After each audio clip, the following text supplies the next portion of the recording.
this is Matt from Theater and Stream, and this is another Minisode. If you're not really familiar with our channel here, here's kind of how things work. Every 2 weeks, myself and my co-host Chuck, we do a podcast all about film and TV.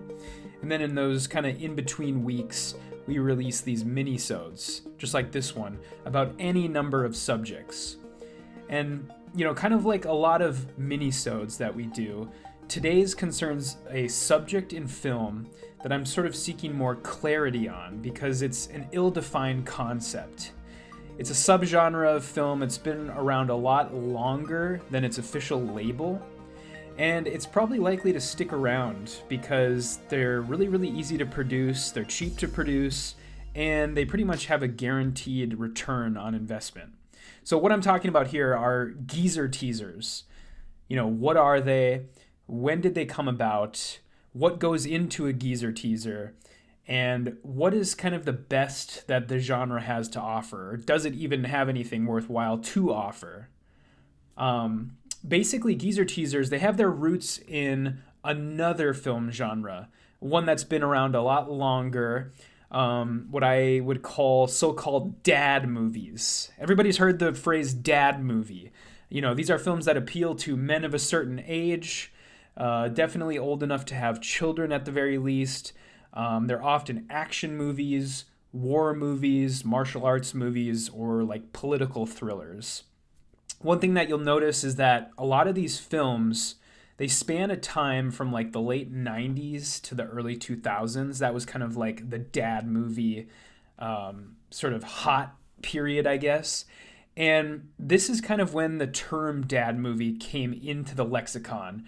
And I would call it kind of like the genetic ancestor of the geezer teaser. So then, if that's the genetic ancestor, what is like the missing link? The one film that sort of kicked off this entire idea of geezer teasers? Well, to me, that's 2008's Taken. We didn't really know it at the time, but Taken sort of laid the template. It's an action film. It has an older A-list actor leading the film, modest budget, a very large box office return. And, not only did the film spawn the genre, but it reinvented the career of the actor that would basically become one of the kings of geezer teasers, and that would be Liam Neeson.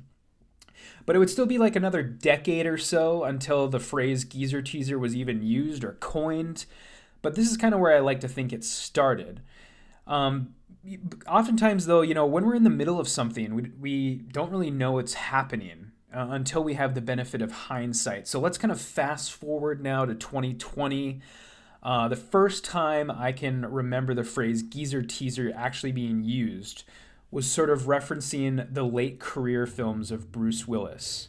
Movies like Cosmic Sin, Hard Kill, Detective Night Rogue, Vendetta.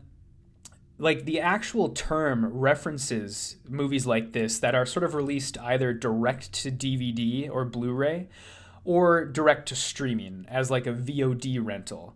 And the other sort of hallmark of these types of films is that despite the fact that Bruce Willis, for instance, is advertised as the lead actor in the movie, he's actually like barely in the film at all.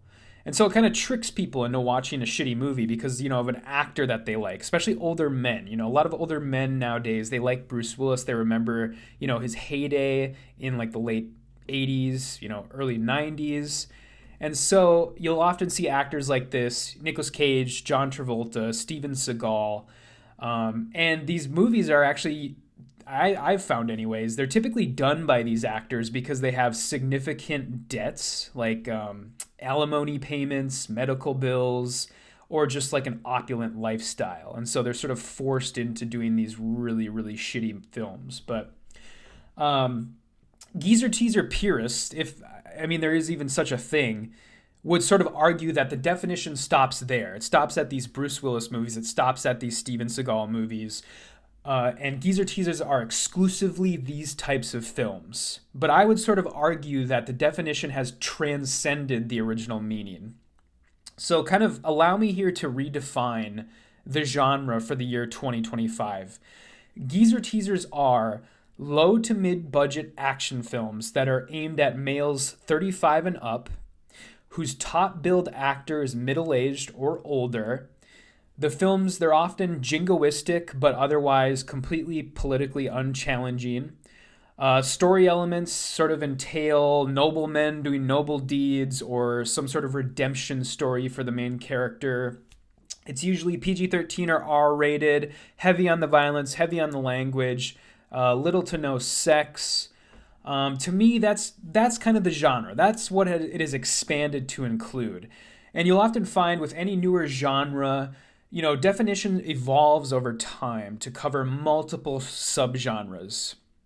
7 years removed from sort of the original coining of the phrase geezer teaser, people have started, even using subcategories for that itself, like prestige geezer teasers, video on demand geezer teasers, classic geezer teasers, to kind of describe those films that, were from previous decades that, had the geezer teaser nomenclature been around, probably would have been categorized as such. And so, for something that's become such an expansive genre, the shame then is, when we get one of these movies that is something more, there's something more going on under the hood, it kind of sucks because the phrase itself, the phrase geezer teasers, and then even dad movies, what I talked about earlier, they're used as pejoratives. This is something that is a negative, and that's kind of how people see the phrase dad movies, negative meaning. Geezer teasers, negative meaning. And that's not always the case. Like any genre, there are diamonds to be mined from here. And so what I'm going to put up now is kind of my list of what I would call the above average films in this genre. I'm not going to say, these aren't going to change your life, but they are movies that I walked away from with a more positive opinion than negative. The type of movie that once you finish it, it kind of makes you go, wow, that was, a lot better than I thought it was going to be. Perfect for a rental, perfect for a movie that you would just watch because it comes free with the streaming service you already subscribe to, but, not quite enough to buy. You're not going to pay $20 to own this thing on a disc or digital or whatever. And so I think that's really the best you can hope for with this genre, honestly. So, yeah, that's kind of it. That's going to be it for me today. If this minisode goes, live beforehand, keep a lookout for Chuck and I's episode on Oz Perkins' new horror film, The Monkey. That'll release the week of February 24th. Otherwise, thank you for watching.